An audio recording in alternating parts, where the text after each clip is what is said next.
Hi, we are back with the Phantom Tollbooth.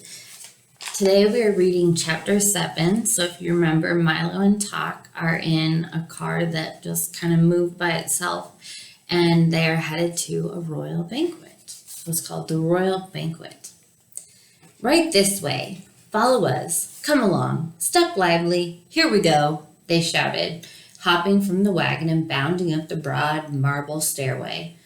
Milo and Talk followed close behind. It was a strange-looking palace, and if he didn't know better, Milo would have said that it looked exactly like an enormous book standing on end, with its front door in the lower part of the binding, just where they usually place the publisher's name. Once inside, they hurried down a long hallway, which glittered with crystal chandeliers and echoed with their footsteps.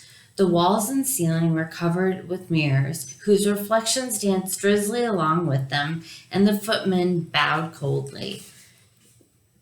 "We must be terribly late," gasped the Earl nervously as they reached the tall doors of the banquet hall. It was a vast room, that means big, full of people loudly talking and arguing. The long table was carefully set with gold plates and linen napkins. An attendant stood behind each chair, and at the center, raised slightly above the others, was a throne covered in crimson cloth. Directly behind, on the wall, was the royal coat of arms, flanked by the flags of Dictionopolis. Milo noticed many of the people he had seen in the marketplace.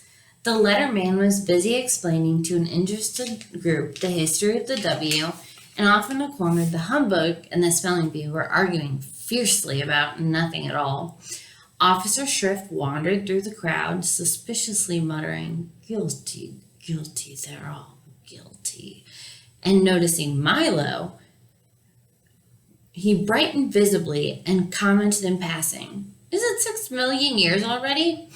My, how time flies." Everyone seemed quite grumpy about having to wait for lunch, but they were all relieved to see the tardy guests arrive. "Certainly glad you finally made it, old man," said the humbug, cordially pumping Milo's hand. "As guest of honor, you must choose the menu, of course." "Oh my," he thought, not knowing what to say. "Be quick about it," suggested the spelling bee. "I'm famished. Famished. As Milo tried to think, there was an ear-shattering blast of trumpets entirely off-key, and a page announced the startled guests, "King Azaz the Unabridged!" The king strode through the door and over to the table and settled his great bulk onto the throne, calling irritably, "Places, everyone, take your places." He was the largest man Milo had ever seen, with a great stomach, large piercing eyes, a gray beard that reached to his waist, and a silver signet ring on the little finger of his left hand. He also wore a small crown and a robe with the letters of the alphabet beautifully embroidered all over it. "What have we here?" he said, staring down at Talk and Milo as everyone else took their place. So there is King Azaz.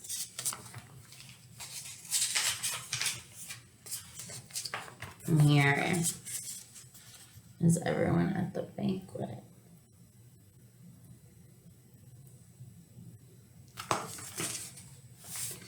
"If you please," said Milo. "My name is Milo, and this is Talk. Thank you very much for inviting us to your banquet, and I think your palace is beautiful." "Exquisite," corrected the Duke. "Lovely," counseled the minister.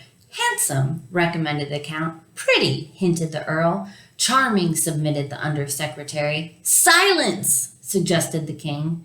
"Now, young man, what can you do to entertain us? Sing songs? Tell stories? Compose sonnets? Juggle plates? Do tumbling tricks? Which is it?" "I can't do any of those things," admitted Milo. "What an ordinary little boy," commented the King. "Why, my cabinet members can do all sorts of things. The Duke here can make mountains out of molehills. The minister splits hairs. The Count makes hay while the sun shines. The Earl leaves no stone unturned. And the Undersecretary," he finished ominously, "hangs by a thread." Can't you do anything at all? So you might have heard some of those phrases, because those were all phrases that that people say. So that's why it was funny that those are their skills. I can count to 1,000, offered Milo. Ugh, numbers. Never mention numbers here. Only use them when we absolutely have to, growled Azaz disgustedly. Now why don't you and Tot come up here and sit next to me and we'll have some dinner. Are you ready with the menu? Reminded the humbug. Well, said Milo, remembering that his mother had always told him to eat lightly when he was a guest. Why don't we have a light meal? A light meal it shall be, roared the bug, waving his arms. The waiters rushed in, carrying large serving platters, and set them on the table in front of the king. When he lifted the covers, shafts of brilliant colored light leaped from the plates and bounced around the ceiling, the walls, across the floor, and out the windows. Not a very substantial meal, said the humbug, rubbing his eyes, but quite an attractive one. Perhaps you can suggest something a little more filling. The king clapped his hands, the platters were removed, and without thinking, Milo quickly suggested, well, in that case, I think we ought to have a square meal of... A square meal it is! Because when he said it was a light meal, what came out? Lights came out. And now he's saying it's a square meal. The king clapped his hands once more, and the waiters reappeared, carrying plates heaped high with steaming squares of all sizes and colors. Ugh, said the spelling bee, tasting one. These are awful. So there's the squares being delivered. No one else seemed to like them very much either, and the humbug got one caught in his throat and almost choked. Time for the speeches, announced the king as the plates were again removed and everyone looked glum. You first, he commanded, pointing to Milo. Your Majesty, ladies and gentlemen, started Milo timidly, I would like to take this opportunity to say that That's quite enough, snapped the king. Mustn't talk all day. But I'd just begun, objected Milo. Next, bellowed the king. Roast turkey, mashed potatoes, vanilla ice cream, recited the humbug, bouncing up and down quickly. What a strange speech, thought Milo, for he'd heard many in the past and knew that they were supposed to be long and dull. Hamburgers, corn on the cob, chocolate pudding, pudding, said the spelling bee in his turn. Frankfurters, sour pickles, strawberry jam, shouted Officer Shrift from his chair. Since he was taller sitting than standing, he didn't bother to get up. And so down the line it went, with each guest rising briefly, making a short speech, and then resuming his place. When everyone had finished, the king rose. Plate of foie de gras, soupe à la mignon, poisson sous clocher, salade, endive, fromage, et fruits demitasse, he said carefully, and clapped his hands again. I do not know if I said those words right, but it was in another language. French, I believe. The waiters reappeared immediately, carrying heavy hot trays which they set on the table. Each one contained the exact words spoken by the various guests, and they all began eating immediately with great gusto. Dig in, said the king, poking Milo with his elbow and looking disapprovingly at his plate. I can't say that I think much of your choice. I didn't know what I was going to have to eat my words, objected Milo. Of course, everyone here does, the king grunted. You should have made a tastier speech. Milo looked around at everyone, busily stuffing himself, and then back at his own unappetizing plate. It certainly didn't look worth eating, and he was so very hungry. Here, try some somersault, suggested the duke. It improves the flavor. Here, have a rigmarole, offered the count, passing a bread basket. Or a ragamuffin, sounded the minister. Perhaps you'd care for a synonym bun, suggested the duke. Why not wait for your just desserts? Mumbled the earl indistinctly, for his mouth was full of food. How many times must I tell you not to bite off more than you can chew? Snapped the undersecretary, patting the distressed earl on the back. In one ear and out the other, scolded the Duke, attempting to stuff one of his words through the Earl's head.